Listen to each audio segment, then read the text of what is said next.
Hello and welcome to episode 10 of Cooking Every Food in the Game.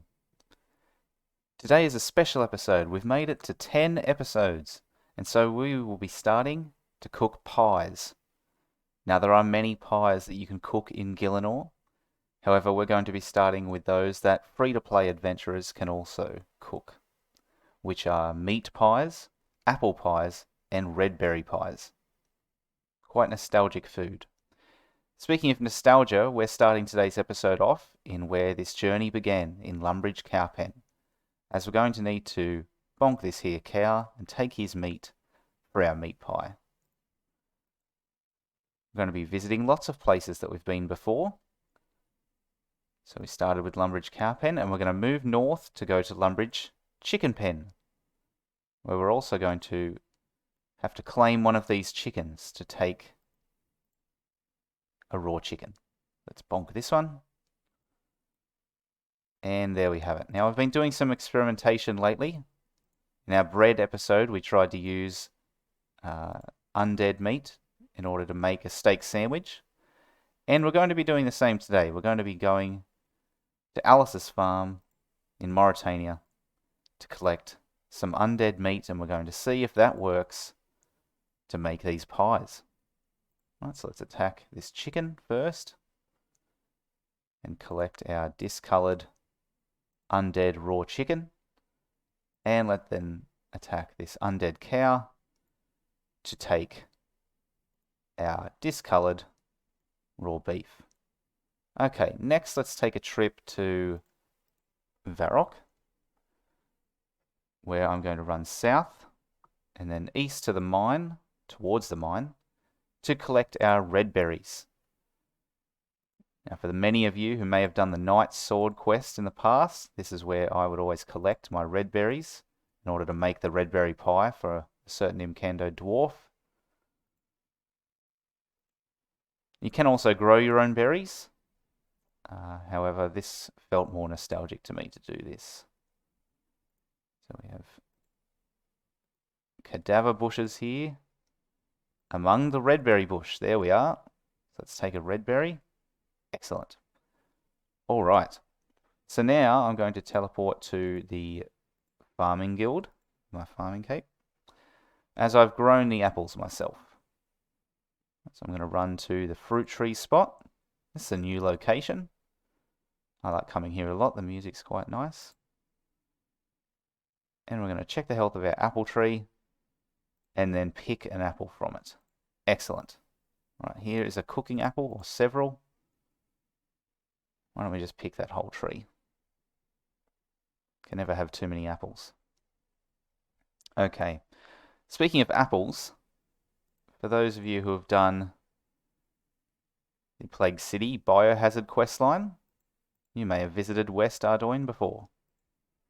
So I've prepared a teleport tablet earlier, so we can teleport here. And we're going to run to the northeast corner of this city and pick up something that we normally poison a cauldron with, a rotten apple. We're going to see if we can make an apple pie with a rotten apple. By the sounds of it, it didn't taste that nice, but it's all in the name of experimentation. Alright, so we're back at Lumbridge now in our favourite kitchen. Let's come in here, and we see I've pre-prepared the flour this time from my bread episode. We showed how to prepare a pot of flour from scratch, so please refer to that. I'm going to fill up these buckets of water from the sink and combine those with our pots of flour. We can see we've got several options. However, today we are after pastry dough. So we're going to be making 4 pastry doughs. And we can't make a pie without a pie shell. Silly me, I didn't put them in my inventory. So we're going to go and collect those now. I'll be right back. Welcome back. Another milestone for our 10th episode, the first edit in one of my videos. As you can see, I am not perfect. I now have remembered to put these pie dishes in our inventory. I've also cleaned up the extra apples, so now we just have one. Okay, so what we can do with these pie dishes is put our pastry doughs in them to make the pie shell, the base of our pie, the key ingredient. Okay, let's cook our individual meats. So let's first cook our raw beef. Let's cook our raw chicken.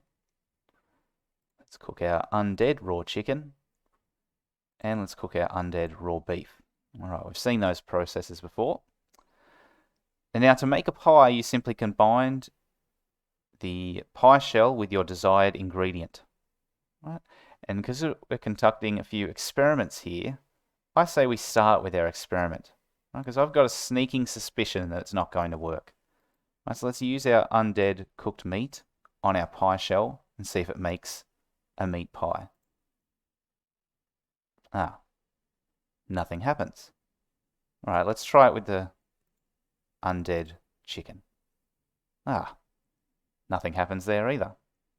All right, so let's show what happens when you actually use proper cooked meat on your pie shell. Ah, we get an uncooked meat pie.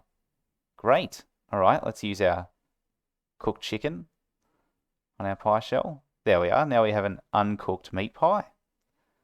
All right, so let's cook our meat pies first. And you can see now that we don't distinguish what meat is inside. We simply have a meat pie. So it's up to preference whether you use chicken or beef. All right, there's no experimenting with the red berries. Let's use our red berries on our pie shell to obtain an uncooked berry pie. And we'll now cook that. Delicious. All right, our final experiment. We've picked a rotten apple. Let's use that on our pie shell. Nothing happens. All right, so we clearly cannot use these weird array of foods to make pies. Who would want to anyway? This is called a cooking apple for a reason. Let's use that cooking apple on the pie shell, and we have an uncooked apple pie. All right, so let's cook our final pie of the day. And there we have it. 4 delicious pies, and what a way to cap off our 10th episode. I bet you thought that was the end of the episode. Quick disclaimer, if you try and make a pumpkin pie for Halloween, you cannot do it. Using our pumpkin on our pie shell does nothing, so I encourage you to go and do the Halloween event where you can at least have one made for you. So there's the end of our special episode. I'll see you in episode 11. See you next time. Woo! Woohoo!